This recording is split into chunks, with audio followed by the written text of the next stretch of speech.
We on? Okay. Our second attempt. We're having a little streaming problems here. Welcome to another edition of Mark's Inspiration, The Power is Within podcast. Glad you could join us today. We're starting a little early, and we may start having the podcast at 6 o'clock Central Standard Time instead of 7 p.m. Central Standard Time because the time changed here and it gets dark earlier, and we just thought we might do that. Tonight we have Henry. Fred. a small crowd tonight. Pauline is going to join us later on tonight. And the topic tonight is, does man create his own reality? And there's a book I read, Neville Goddard, if you've heard of him, At Your Command. One of my favorite books. I've probably read it, I don't know how many times I've read it, 50, 100 times. I've listened to it 100 times. Anyway, hundreds of times I've listened to it and read it. And I really like it because I think it really portrays how your mind works, how consciousness works, and how we do create our reality with our dominant thinking. And we'll start out with this. It says, can man decree a thing and have it come to pass? Most decidedly he can. He has always decreed that which has appeared in his world, and is today decreeing that which is appearing in his world and shall continue to do so, as long as man is conscious of being man. Not one thing has ever appeared in man's world, but what man decreed that it should. Now, how I take that is, everything that appears in our world, like this table, this microphone, everything, the clothes you wear, that was all in the mind of man and a thought before it ever became a reality. So everything that's created has been created from the mind of man. Your imagination, Neville believes, this guy believes that your imagination is God. It's the creative power in each one of it. Some people may find that blasphemous, but if you do, then you could say that your imagination is the gift of creative power God has given us. I think in the Bible it says man is created in the image and likeness of God. So we have the image, the imagining power to create whatever we wish. Like you, Braden, in football, I don't know if you've ever did any visualization or seen yourself doing the plays before you did them over and over in your mind before you actually performed them on the field. Have you ever tried that? Do you know about that? Yeah, well, sometimes you have to, it just comes naturally. Like, you have to think of it right on the spot. So say if I see two guys right next to me, it's either I'm going to go straight for the contact or I'll just go try and juke them out, get around them, hopefully get better yards. But, yeah, I see what you mean. But sometimes I'm sure you must, and a lot of people, you're good at football, I've heard, and a lot of people don't even know that they do it. I'm sure there are times during the day, if you look back in retrospect, where you were imagining playing the game or faking this guy or throwing the ball or catching the pass. Those things are what make you succeed in your sport because other people imagine that they're missing the football. They feel embarrassed. They feel stupid. And then the people that are successful and accomplish more are the ones that see themselves running and making the touchdown, catching that difficult pass, feeling the feeling of the success and the crowd, and they hear the crowd roaring and the successful feeling, as opposed to the person who feels how embarrassed he would be if he missed the ball or he screwed it up or he got tackled right off the ball before he even got the ball. It makes a lot of difference what you visualize in your mind. You imagine that. And then the feeling is very important also. I personally believe that if you imagine yourself failing at something such as a sport or trying to do something else, you are probably most likely going to fail at what you do. For instance, if you think that you're going to complete a catch or some shit, we're just PG-13. I think you can throw a few out there if you need to. Say if you imagine yourself doing something, you could complete it if you really put your intuition and mind to it. Yeah. What do you think, Henry? Well, I just had something, but then my mind went blank right before you. Oh, okay, I got it. So people visualize stuff all day, even if you don't realize you're doing it. Like if it happens to be an argument with somebody, your boss, a wife, or whatever it happens to be, you're always visualizing something. Right. So most people are creating by default. They run these conversations in their head. Like you said, they're arguing with their girlfriend, their mom, their dad, the principal, whoever it happens to be. If they could realize what they're doing and take that and turn it into something positive or what they want. Most people think about what they don't want. They worry about what they don't want. And actually the world and the news, look at the news. Does the news talk about what we want or what we don't want to happen in our lives? And if you fill yourself up with enough of that, then you're constantly thinking about what you don't want and that you're not enough. Because advertisements want you to consume. So they're sending you a message of lack, telling you that you need this, you have to have this, you need to eat this, drink this, wear this to be enough, to be somebody, to feel good. And if you allow that to continue to come into your mind, and you don't even have to consciously recognize it, it still gets in there, like subliminal advertisement they used to use in movies. They actually outlawed those for people to eat more popcorn and soda. They actually did a study on that. And when they would run these subliminal messages in the movie, people would they would sell more popcorn and soda during that movie. But the people didn't see them or consciously, they were flipped in there somehow to where you didn't actually consciously see them. But they were so fast on there in the screen, but yet your subconscious mind picks all that up, and your subconscious mind is what programs your life. Well, it looks like Paulina has decided to grace us with her presence. Well, hello, Paulina. Glad you could join us today. We're talking about you create your own reality. Have you ever had any experience with that? Your thoughts coming true? In your fear? Because could be your fears. It doesn't have to be your fears will also come to pass. Faith is the belief that something you want is going to happen. Fear is the fear of something you think is going to happen that you don't want to happen. But they're both magnets, and they both attract either what you want or what you don't want. Do you mean like, I'll just say this. I don't know if it's like what you guys are exactly talking about, but like, I remember I had a fear of going to the movies and seeing this one girl and being like, oh my God, I'm scared, like she's going to be there. And I kept thinking about it over and over and over again. And then I ended up going and she was there. Is that what you guys are talking about? That's what we're talking about. We draw these things into our life. If you hadn't have been afraid of it, you probably would have gone there a different time, and you wouldn't have run into her. But your fear probably coordinated so you would go there at the exact same time she was there. Because your subconscious mind is connected to universal mind, which can see the past, the future, the present. Everything is present. So it can see, more or less, it can see down the road that we can't see. So when you start thinking about something and visualizing something with feeling, I don't know how that works, but somehow or another that orchestrates everything in the universe or in the world to bring that to come to pass in a way that you don't understand or that you don't know. You don't consciously do it. I used to have that too, like in baseball. When we played against this one team, the team name was Legion, like they were really good at it. And they would, every day before we played them the first time, they would keep asking me if I was afraid to lose. And like, they kept asking me, are you going to win? Like, are you guys going to beat us? But, I kept that to myself. Like, I knew I was going to win. Like, we were going to win, I knew. But I always told them, I was like, well, you never know until you actually play. Yeah. And they got cocky to the point where they let, like, really bad players play for them. So then they could beat us, but they ended up losing. Yeah. And then the second time we played against each other, he kept asking me the same question. But we didn't have our main pitcher. So, I was afraid that we were going to lose, and we ended up losing. Yeah, you were Then afraid. We played again the third time, and then we had our main pitcher back, and I was like, okay, yeah, we're going to win this. So we won again, and then they got mad and started posting on their story and stuff on Snapchat, and they were like, you guys only won because the coaches' pitchers were pitching, or the coaches' kids were pitching. And they would always like say something because we would win the game.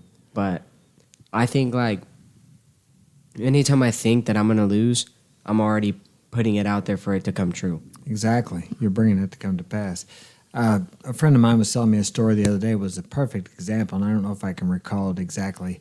He was drinking and driving, and he was he's coming back from the liquor store, and he drove past a policeman, and he seen the policeman was looking at him kind of mean like, and thought, oh, that guy might pull me over. So he decided to go a different way to avoid or to get out of the sight of the policeman, and he went this different way, and he went right into a sobriety checkpoint and got a DWI. So it was like, see, his fear, had he not been afraid of the first cop he saw and just went on the way he was going home, he'd have been okay. But because he was afraid and he wanted to get out of this policeman's sight as soon as he could, he drove right into a sobriety checkpoint.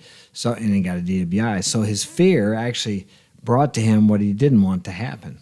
It's like a magnet, fear is. All right. Well, let's go on and see what Neville has to say here more.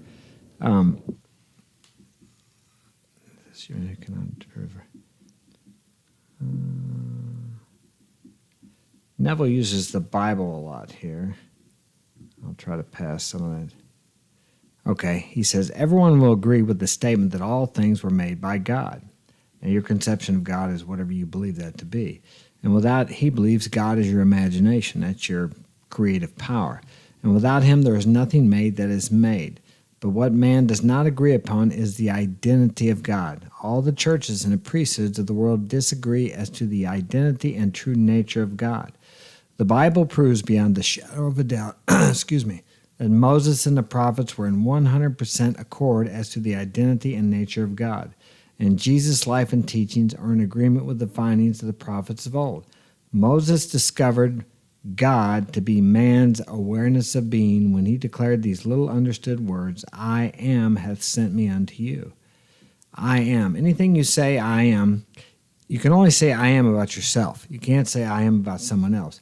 So whenever you're saying I am, you're decreeing. If you say I'm sick, I'm healthy, I'm wealthy, I'm happy, I'm prosperous, I'm the best football player, I'm the best boxer in the world, you say that over and over, and it doesn't necessarily mean you have to say it verbally. You could say these things in your inner conversation to yourself. I've heard people say, and I don't even like to say it, I've heard people call themselves stupid by saying that I am first. Mm-hmm. Every time they make a mistake, they talk about how dumb they are, how stupid they are. Oh, I'm surprised that happened to me. I'm not surprised. That's what always happens to me. And they do this over and over and over again with emotion, and they're creating more of the very same thing that they don't want to happen. So you must be very careful anytime before you say I am, especially in an emotional situation, because emotion is what causes the vibration to bring these things into your world. Pauline, you always have a lot to say, and tonight you're just not saying anything. Have you had any experience with that? How do you talk to yourself when you're angry at yourself when you make a mistake? Do you call yourself stupid? Yeah. I call myself ugly sometimes, which kind of lowers. No, I haven't heard you saying that. I'd have been on you about that. Yeah, I usually when I'm upset, which is really stupid of me to do, I will go and look at myself in the mirror, and I'd call myself ugly, and then I'd stop crying out of nowhere, and then I'd be fine. But I do that a lot. I've been trying to stop because Henry told me like to go to the mirror and tell myself I'm beautiful every day to boost my confidence up.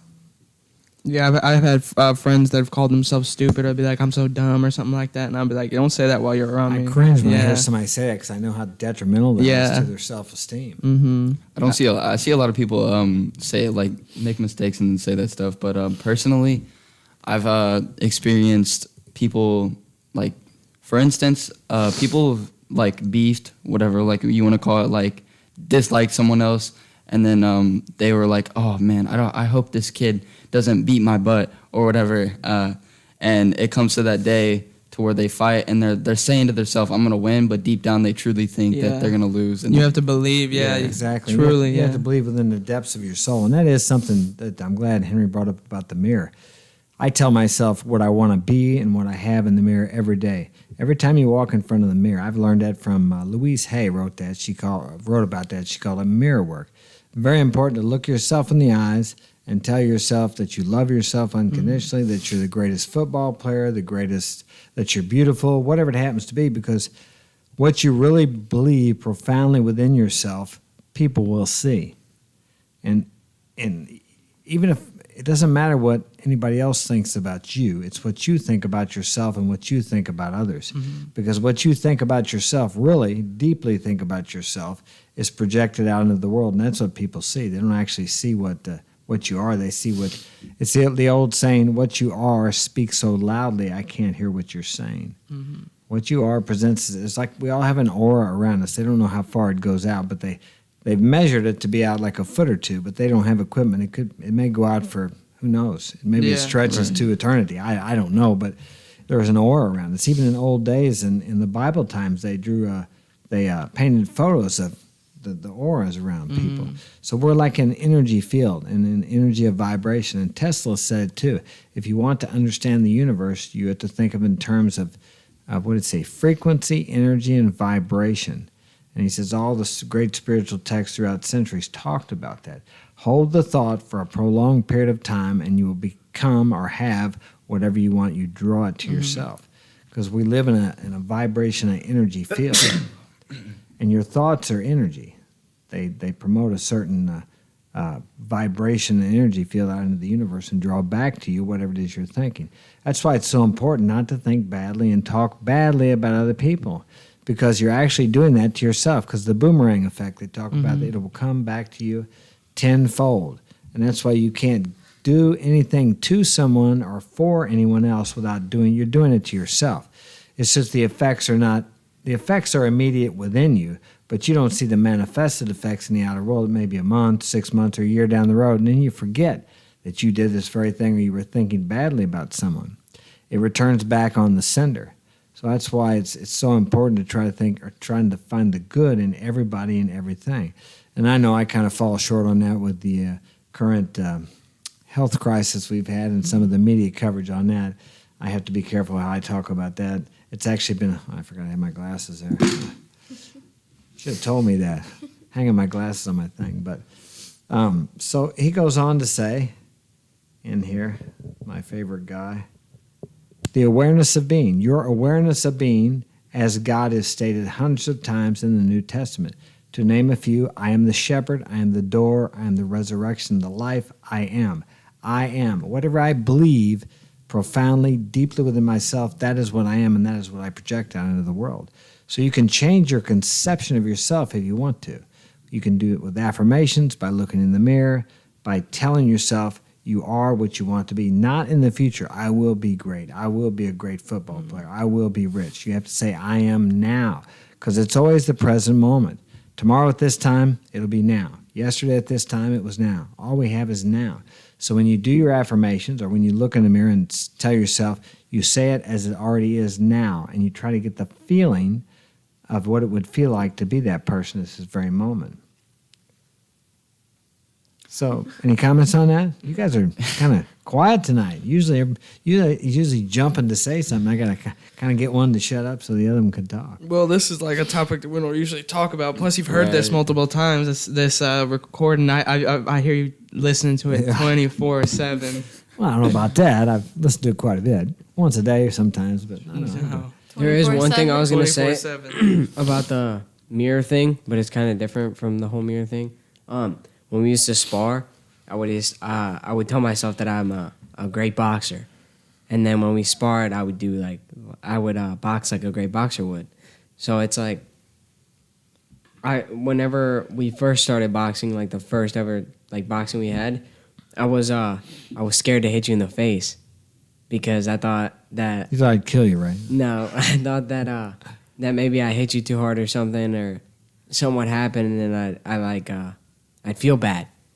So I was always hitting you in the body, and then it's from being glove shy. I was so glove shy with that. But then started telling myself that I'm a great boxer, and then I was able to hit you in the face without getting nervous or anything. And then the latest one that we had, the latest boxing one, when I hit you in the stomach, and you were like, ugh, and I was like, I was faking that. I was faking. I was No, nervous. I wouldn't. It hurt.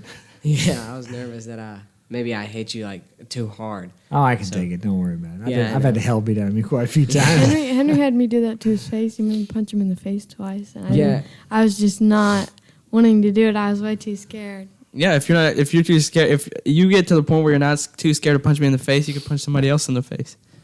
Just say you shouldn't try to punch. You shouldn't be going out of your way to fight somebody. But if you had to, But one of the things I was going to say was, how we talk about I am. You don't want to tell yourself you're dumb. You said before too. It's like you wouldn't say that to your best friend or something. Exactly. Or one of your siblings. Or I'd say it to one of my siblings, but you shouldn't. But you wouldn't say that to someone that's your best friend. You wouldn't be like, you're so stupid. You're so dumb, because then they wouldn't want to be your friend anymore. Exactly. So you got to think about yourself as well. You're your own best friend as well. Yeah, people will talk to themselves in a way that they would never talk to their best friend, and we need to be our own best friend. Who else? We're going to be with ourselves for the rest of our lives, so we need to learn how to love ourselves. Right. Many people look for love out there, but they don't love themselves, and obviously you can't transmit something you haven't got. But you can learn to love yourself and accept yourself and forgive yourself for all the mistakes you made, because we're going to be making mistakes the rest. As long as you're alive, you're going to be making mistakes. And if we didn't make mistakes, we wouldn't learn. We have to learn somehow. I would not be where I was today if it wasn't for all the mistakes I made. Sometimes I look back and I don't regret anything that I've done, because I can't change it, and I did the best I could at the time. Those things I did that I don't approve of now, or that I maybe wish I hadn't have done. I don't really wish I hadn't have done anything, but I wouldn't do those things now. Usually the things that hurt other people is what I would like to change if I could. But even then, if you did something to hurt someone else, because people have done things that I feel have hurt me, but I took that and it was really turned out to be the best thing that ever happened to me. So everything is a perception of how you want to look at things. You can look at it and be a victim, or you can look at like, how did I help create that? How can that make me a better person? What can I learn from that? And that's what I've tried to do with all the seemingly tragic and terrible things that's happened to me in my life. And it's made me the person I am today, rather than just be a victim to where I can't do anything about it, or it all brought on me and I had no choice in the matter. But I can see by looking back objectively where I brought all these things on myself, and I actually created that. When I was boxing, we're talking about the sports, my coach would always tell me I need to be, he said, you need to be meaner. I wasn't mean enough. I'd get a guy up against the ropes and I'd think I got him hurt, and I'd kind of back off a little bit, make sure he was okay. But you can't do that in the ring. So before my first pro fight, I told myself over and over, I'm a mean, aggressive, continuous puncher. I'm a mean son of a bitch. I just said over and over and over. And when I got in the ring, that's exactly what I was. I got the guy up against the ropes, and I beat on him. He got hung in the ropes until the referee come over and pulled me off of it. I mean, he wasn't on the ground, so I wasn't hitting him while he's down. But here's the deal. Some people, I actually had somebody say something to me about, it's terrible, you teaching people.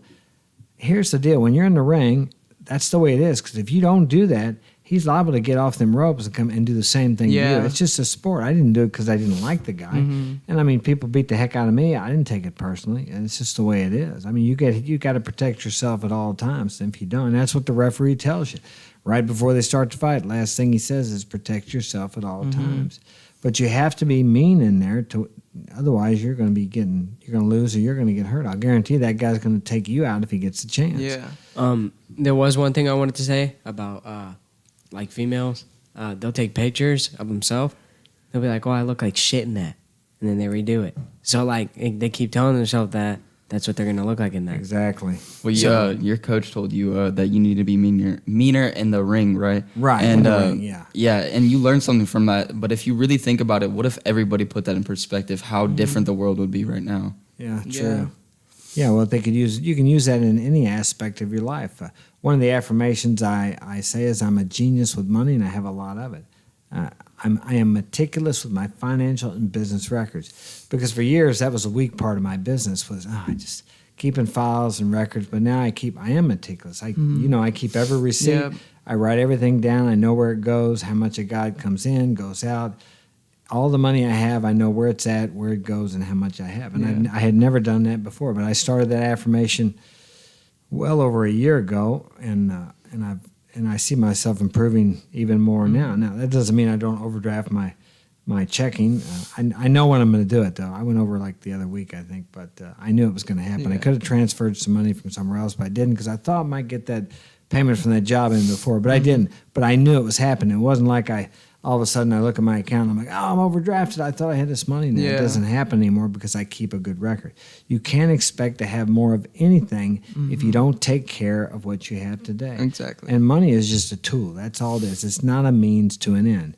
And I know they talk about you got to have enough money to be financially secure. My opinion, financial security does not come from an amount of money you have. Because let's say you had all the money you needed today. Tomorrow, I think I heard the other day, 40% of all the money that's ever been printed in the U.S. has been printed in the last year. Now, there's nothing behind that money. No gold, anything. We could wake up tomorrow and all the money could be not worth anything. Yeah. I mean, that's happened before. I think during the Civil War, the Confederate money became valueless. So you could have all this money. If you had assets, that's a little different deal. Better to have assets, or if you have gold, something like that. The stock market can crash. You could be rich in the stock market and it can crash. So the financial security has to come from within yourself.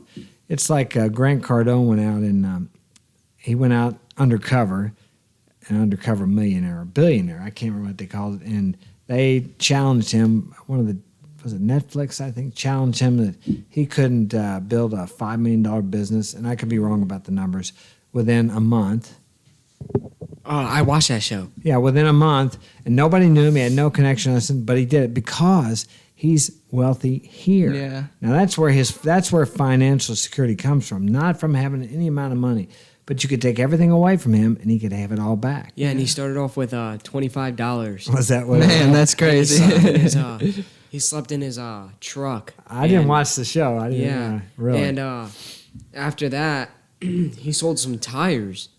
He bought the tires for $25 and made profit. He got like oh my gosh, I watch it. $1,500 for like 3 tires. Yeah. And then he ended up building his own beer company. Oh really? Yeah, it's a really good show. I I watched might it have to before. watch it. Yeah. What is it called? Billionaire Undercover. I don't know what it's called, but what is it? He starts off with like $25 and he's sleeping in his truck for like the next 3 days. You could 'cause he probably didn't know find what it to if you do. look up his name. Yeah. He didn't have motivation to do anything at first, and then What's he his found name? out that he could buy some tires. Grant Cardone. I read one of his books. He's got several books out. Actually, he was offered to be on a small podcast, and I tried to get him to come on here, but he wants a niche of business or real estate. I'm not really in that niche, but I made my shot anyway. But they said maybe later on, so I went for it. What the hell? There's also a thing on you know how you were talking about people like saying they're afraid of something. Well, some people are also afraid of getting rejected, but you have to get rejected to see what it feels like. And Exactly. I've overcome that feeling because at the movies, this girl was older than me, but I wasn't afraid that I was gonna get rejected because if she did, it was like it didn't matter to me. Yeah, it's nothing personal. Yeah, It's really 'cause- not you. That's the problem. People take it personal. It's not personal at all. Who knows what's going on? Maybe they got a boyfriend. Maybe their mom just died. Maybe they're in a bad mood. Maybe I don't know. Maybe they just got dumped by their boyfriend. They're sworn off guys. I mean, there's a million reasons besides something wrong with you that they turn you down for. Taking a step back into the business thing, I heard from Shaquille O'Neal, the basketball player, that the smartest thing you can do is have people surround you that are smarter than you, so that you can get the more. I wouldn't say, so you can get more smarter in general, and also you can learn from them, from the people. Well, you rise to your. Yeah. Well, I would say your competition to your associates, so to speak. I know when I was boxing, if I wanted to get good, I worked out with guys who were better than I was. When I used to shoot pool, I was good at that too. If I shot somebody that was as good as me or not as good as me, I did not play as well. But if I played somebody who I knew was better than me, I shot the best pool I ever shot.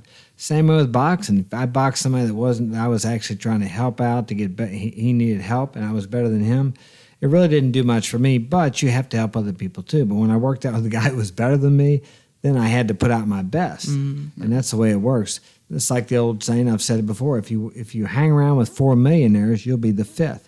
Or the opposite side of that, if you hang around with 4 losers, you'll be the 5th. Yeah. You become part of what you're around. I think you've experienced that, haven't you? I know I have. I've had that a lot. Especially, I'll say that in the last few months, I've hung around with a few people that just weren't really doing well in their life, so I started picking up on a few of the things. I was staying up late, not getting enough sleep. I wasn't working as good as I could, but yeah. And when I was hanging out with you more around like the guys, I could tell we were doing more, being more focused on work and our lives, how we could better ourselves. So. Well, I know, and sometimes I know it's difficult for me because of my age. There's not too many guys hanging out like it is for you guys. So for me and for some of you out there in the audience that don't have anybody to mentor you or to hang around with, there's books, there's YouTube, and that's what I do. I listen to YouTube videos all day long. Like this guy Neville, I've listened to him hundreds of times. Yeah. And there's other. I've listened to Grant Cardone. There's quite a few of them I've listened to over and over and over again. So we can be around these people through their books, through their the YouTube videos and other ways where if we can't actually contact successful people in person, that rubs off on us. The same as, and I said this last week, the same as I'm sure some of you may have experienced this. You're listening to a song on the radio and you hate it. Every time it comes on, you shut off. And a month or two later, you catch yourself singing a lyric out of the damn song. I know I was going out with my last girlfriend, and she used to do this blah, blah, blah. I was kind of a pop. And I hated that when she did that. And I'll be damned if I didn't catch myself doing it 3 or 4 months later when I was talking to somebody. I'm like, see, even though I didn't like that, I still picked it up. We become sometimes what we hate or we dislike as much as if we, because we're putting emotion, feeling into the expression of not liking it. You cannot negate anything. The only way you can get rid of a thought or get rid of something like that is to put something in its place positive. Okay, 45? 30, okay. So, anybody else got anything you want to share on that? We'll move on here to, I think my computer's about blacked out here. No, it didn't. Okay. Consciousness. Consciousness is, we're all conscious right now of what's going on. Consciousness is the resurrecting power. Resurrecting, bringing up, resurrecting means to bring up that which man is conscious of being. Man is ever out picturing that which he is conscious of being. The truth is, this is the truth that makes man free. For man is always self-imprisoned or self-freed. And I think that makes a lot of sense because people live in their own prisons created by themselves. If you're in poverty, the only way you'll ever get out of poverty is by getting a consciousness of riches. You can take a poor man, what is the old saying? You can take a person out of the poverty, but you can't take the poverty out of the person. Only person that can do that is the person himself. Just like if you thought you were ugly, really, nobody, no matter what we did and what we thought, if you're the most beautiful person in the world, if you believe you're ugly, that's what you're going to project in the outer world, and you're going to have a life filled with ugly things. But I know you guys grew up with the word ugly meaning something different in Spanish than it does here, because when we say, I don't like that, or that's terrible, you guys say that's ugly. So it's a little bit different meaning there in Spanish than what it is, because you say feo is the word in Spanish, but we just say, I don't like, that's stupid or something like that, and you guys say that's ugly. Yeah. So there's a little bit of difference to that, but in the English meaning, of course, it means something despicable, something we don't like, something we don't want to look at. So what are you going to do, Paulina, to negate that feeling of, I'm ugly? So what you have to do, you know what to do? You know what to do, right? You go to the mirror consciously every day, and you say it like you mean it. You're beautiful. When you talk to yourself in the mirror, you don't say I am, you say you are. You are beautiful. You're the best. You're the most popular girl in school. Man, I can't believe, God, you get better looking every day. I say stuff like that to myself. I'll go in the mirror after I get done working out. I'll be like, man, you look great. You're looking better every single day. You look good. You look better every day. Son of a gun, you're the best looking guy I know. Yeah, I know it sounds silly, and when you say it, it even feels silly. It doesn't feel silly to me because I've been doing it for so long. And then what happens, Henry? You've heard people say things about me, and it's like, man, I've been affirming that. It's amazing. You'll affirm something for a long time, and then out of the blue, something will happen. Somebody will say something. Somebody will do something, and it bears witness or confirms what you've been telling yourself that you are. And that's what happens if you can change your consciousness, which is your belief about yourself. Everything stems from our beliefs about ourselves. If you don't believe you'll ever be successful in whatever you want to do, you never will be. Because you are stopping yourself. You create your own prison, or you free yourself with your thoughts and your consciousness. You must raise in consciousness first and your thoughts and your belief first before you can ever accomplish anything in the outer world. I mean, if you want to be the greatest football player, Muhammad Ali is a good example. I am the greatest. He said it a long time before he ever became the greatest. Now he's looked at as one of the greatest boxers of all time because he believed it. He affirmed it. He told himself that, and he probably looked in the mirror and told himself that also. I personally believe that if you took a homeless person out of poverty, that they would be way smarter than an average businessman due to the fact that they've been put in the position of being in poverty and having no money and knowing how to spend money. For instance, someone that grew up in a rich family, spending a lot of money, going out to nice dinners or whatever, and just in general spending more than they should, even just because they have the money to spend it. It depends on the mindset, though, really, because the rich Right. people grew up with money, so they know how to handle money better than the poor person, because the poor person is poor because they didn't know how to handle their money. Right. Exactly, yeah. But if they changed their mindset, the poor person changed their mindset, they could do so better than a rich person because they were poor at one point. Right. Yeah, and the same thing with a rich person, let's say like Cardone, it would be difficult for him to be poor. I mean, he would have to start drinking and doing drugs probably to be poor because he's so accustomed to having money. It's just part of his life and part of his consciousness. He would almost have to make himself not take action on his ideas and his thoughts. And the same as the poor person, when he wants to become rich, he has to make himself not take action on some of his poverty thoughts, like the self-sabotage, which happens quite a bit when a person doesn't think they deserve to be successful. A lot of people think money is bad. They think the love of money is the root of all evil. I believe the real translation was the lust of money. You can love anything. You can love this computer. You can love a person. It's not that. But when you put that person, place, or thing as first in your life above everything, then it becomes a problem. You have to keep yourself centered and focused and keep God or your higher self or whatever you believe in first, and then everything flows from that. You have to be, what do they say? You have to be the center. There was your mental point of origin. You have to keep yourself as your mental point of origin. Whenever you get to thinking that somebody or something out there is more important, and you're putting that person on a pedestal or that thing, you're worshiping. You get to where you worship the effect and not the cause, and the cause is within you. Everything that you see out there is caused by what goes on within your mind and your consciousness. Big fan. We've got a quiet group here tonight. Yeah. Usually I can't keep them from talking. Nobody else has anything else to say? Well, okay. Well, we're going to shut her down early tonight. We got a silent witnesses here, and Quick one tonight. Well, Yeah, I wasn't. quick. I forgot that we even had a show tonight, so I didn't even prepare myself. well, I want to thank y'all for joining me, and like and subscribe. Leave a comment in the comments section if you would like us to discuss something. We'd be glad to. Just tell us what you have an idea for something you'd like us to talk about. We'd be glad to talk about that and maybe help you out and give you some answers and provide some value for you. So thanks again for joining us, and we will see you next week, probably at 6 o'clock, but I'll post it up before. All right?